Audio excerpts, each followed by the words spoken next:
कन्नौज से अखिलेश का नामांकन, सुब्रत पाठक भी भरेंगे पर्चा। कन्नौज में अब कांटे की टक्कर। पिक्चर बुधवार को ही साफ हो गया था। कन्नौज लोकसभा सीट का सस्पेंस अब पूरी तरह से खत्म हो चुका है, क्योंकि समाजवादी पार्टी ने फैसला कर लिया है कि कन्नौज लोकसभा सीट से सपा के मुखिया अखिलेश यादव को चुनावी मैदान में हुंकार भरवाया जाए। अखिलेश यादव का कन्नौज सीट से उम्मीदवारी फाइनल होने के बाद बुधवार को ही समाजवादी पार्टी ने ये ऐलान कर दिया था कि 25 अप्रैल यानी आज अखिलेश यादव नामांकन करेंगे। जाहिर है, जब एक पार्टी के मुखिया का नामांकन होगा तो उनके परिवार के साथ उनके समर्थक भी भारी संख्या में पहुंचेंगे। वहीं उनके सामने कन्नौज सीट से सांसद और इस चुनाव में प्रतिद्वंदी बीजेपी के उम्मीदवार सुब्रत पाठक भी आज अपना पर्चा भरेंगे। कन्नौज सीट पर अखिलेश और सुब्रत पाठक का होना इस लड़ाई को और भी रोचक बना दिया है, क्योंकि अब बीजेपी की सीधी लड़ाई अखिलेश यादव से होगी। ऐसे में बीजेपी की झोली में अब ये सीट आसानी से मिलना संभव नजर नहीं आ रहा। हालांकि अखिलेश यादव के कन्नौज सीट से चुनाव लड़ने के पीछे क्या प्लान है, आखिर अखिलेश ने ये फैसला क्यों लिया है, इसकी भी चर्चा काफी तेजी से चल रही है। दरअसल 2019 में अखिलेश यादव की पत्नी डिंपल यादव और सुब्रत पाठक के बीच कन्नौज लोकसभा सीट पर मुकाबला हुआ था।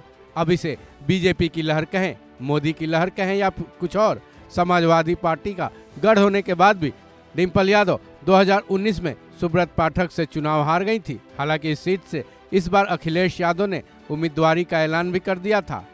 अखिलेश यादव ने अपने भतीजे तेज प्रताप यादव के नाम का ऐलान कन्नौज लोकसभा सीट से किया था, लेकिन मीडिया रिपोर्ट्स की माने तो पार्टी ने तेज प्रताप पर भरोसा नहीं जताया था, क्योंकि पार्टी को इस बात का डर हो गया कि तेज प्रताप के बूते कन्नौज सीट पर जीत मिलनी मुश्किल है।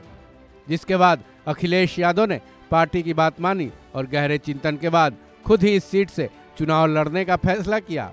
दूसरी वजह यह भी मानी जा रही है कि कन्नौज लोकसभा सीट अखिलेश यादव की पारंपरिक सीट मानी जाती है। सपा की यह रणनीति भी है कि अपने पारंपरिक सीटों पर जीत पक्की की जाए।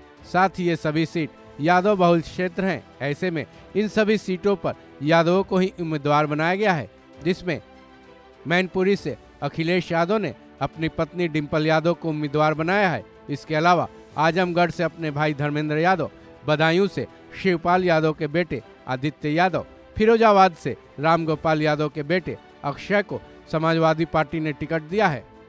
बहरहाल अब कन्नौज सीट से अखिलेश यादव हुंकार भरेंगे, जिसके लिए वो आज अपना पर्चा भरने वाले हैं। जिसके बाद कन्नौज लोकसभा सीट से चुनावी मुकाबला दमदार तो होगा ही, बीजेपी के माथे पर बल भी पड़ रहा होगा, क्योंकि अखिलेश यादव को हरा पाना इतना आसान भी नहीं है। इस खबर में बस इतना ही। बाकी अपडेट्स के लिए जुड़े रहे वन इंडिया हिंदी के साथ।